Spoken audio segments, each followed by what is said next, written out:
Hoy voy a hablar de una cosa que me preguntáis muchísimo, demasiado, en los comentarios, y es Nintrix. Si le pongo overclock a mi Nintendo Switch, se va a pegar fuego y vamos a morir todos.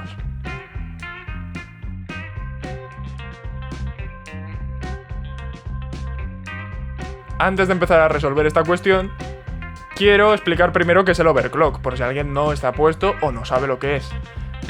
Antes de nada, hay que explicar que es una movida del procesador. Todo a nivel procesador o tarjeta gráfica o cosas que lleven frecuencia. Es una palabra clave en esta movida. Frecuencia. Cuando hacemos overclock, lo que hacemos es subirle la frecuencia a la que trabaja un dispositivo. Normalmente el procesador, pero se puede hacer overclock de tarjetas gráficas, de memoria RAM y de cosas así. El interés, normalmente, conseguir más rendimiento. Cuanto más rápido vaya el cacharro, mejor va a ir. Y cuanto mejor vaya y más rápido vaya, también va a consumir más batería. Y más calor va a generar. Este es el único problema del overclock, que hay que enfriar bien las cosas. Ahora mismo en tu ordenador, seguramente, tu procesador tenga frecuencias variables. No está todo el rato a su tope que puede ir, ni tampoco va a estar al mínimo todo el rato. Va variando en función de lo que necesita. Si tú estás viendo ahora este vídeo en tu ordenador, o en tu móvil, o en tu lo que sea, va a consumir X procesador, y si te pones a abrir juegos y aplicaciones de edición de vídeo y cosas así, y el Photoshop y todo, evidentemente el procesador le pedirá más potencia al ordenador y dirá, venga va, te la doy.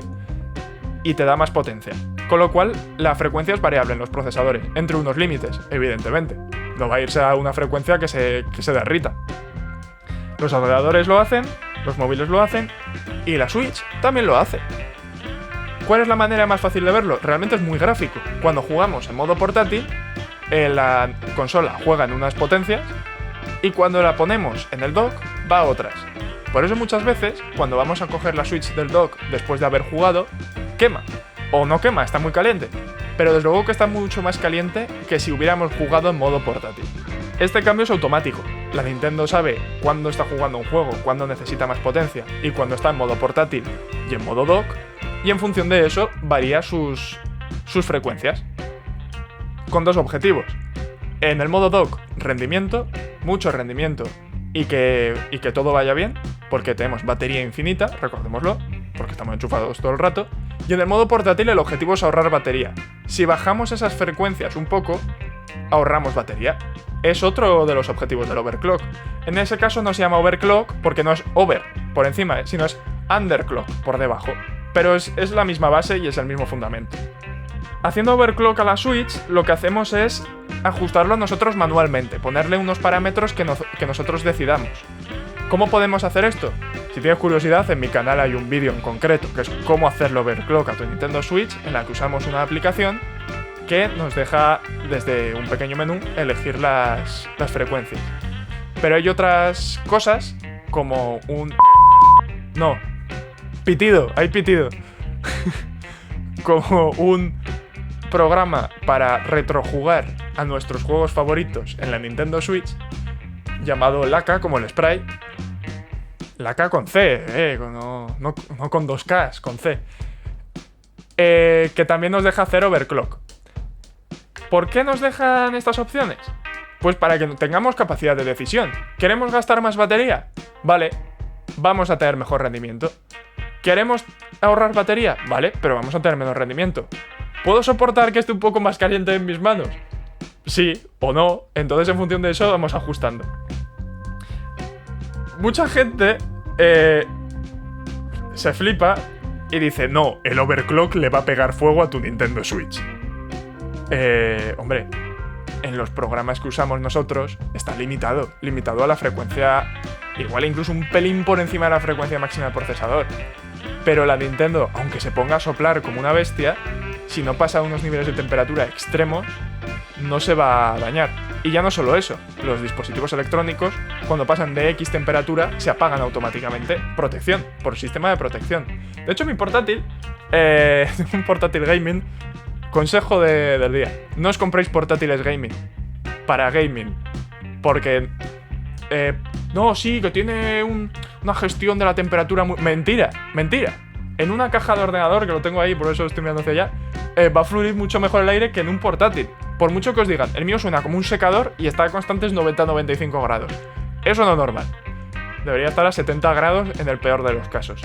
En una Switch no me sé los valores, pero rondarán por ahí. Suelen rondar los 90 grados máximo. Y los 100 grados para apagarse. Para apagarse de decir, hasta luego. Ya aquí se acabó el juego. Después vuelven a la vida cuando se enfrían, evidentemente. Pero si no pasas de ese límite, no le va a pasar nada. Lo máximo que te puede pasar es que estés jugando y te quemen un poco las manos. ¿Es malo para el procesador? Hombre, funcionar muy fuerte y a mucha temperatura durante muchísimo tiempo y a temperaturas que no está diseñado para soportar el disipador, evidentemente sí, va a haber un poco de daño, pero no os esperéis que de repente después de jugar 2 minutos con un poquito de overclock, que igual en vez de jugar en las frecuencias que tú tendrías en modo portátil, tienes las frecuencias que tendrías en el modo dock, no os penséis que por eso de repente se va a apagar la consola y va a decir, oh, ya, despídete de mí porque no voy a volver a encenderme. Evidentemente no. Y os invito a eso, a hacer el experimento. Jugad al Zelda o al Mario Odyssey, juegos así un poco exigentes, en el modo dock durante un rato y después sacad la consola. Y vais a ver, no lo notáis normalmente porque estáis lejos de la consola. La consola suele estar en la tele. Pero cuando la cogéis, está soplando como una loca e intenta enfriarse. Y en 20 segundos aproximadamente se enfría. Correcto, porque es lo que tiene que hacer. Baja las frecuencias y se enfría. Si no bajan las frecuencias porque sigue conectada, pues siguen rulando los ventiladores. Para eso están, para enfriar la consola. Si no, no los hubieran puesto. Si supieran que la consola iba a estar siempre fría. Como la Nintendo 3DS, por ejemplo. Esa consola no tenía ventiladores, porque no alcanzaba unas temperaturas excesivas.